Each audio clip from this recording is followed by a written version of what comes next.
21শে November, ঘড়িতে সময় তখন 10টা 38। আপনি হয়তো সেই বিশাল কম্পনের অনুভবটি করেছিলেন। হ্যাঁ, আমি কিছুদিন আগে ঘটে যাওয়া সেই ভূমিকম্পের কথা বলছি। আপনি কি জানেন কোথায় এই ভূমিকম্পের উৎপত্তিস্থল আর কেন হয়েছিল এই ভূমিকম্প?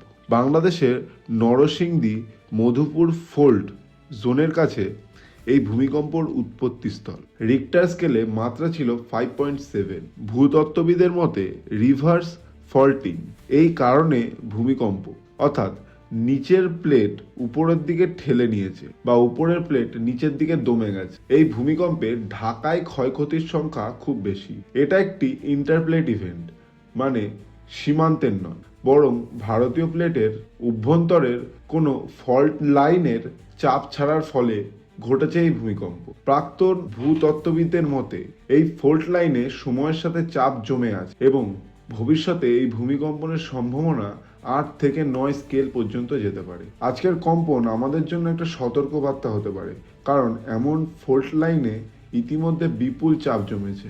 আমার মতে এই ভূমিকম্পটা ভয় দেখানোর জন্য না, আমাদেরকে জাগিয়ে দেওয়ার জন্য। আজ থেকে যদি আমরা প্রস্তুতি শুরু করি, তাহলে ভবিষ্যতের কোনো বড় বিপর্যয় হয়তো আমরা আটকাতে পারবো না, কিন্তু তার ক্ষতিটা আমরা অনেকটাই কমাতে পারবো।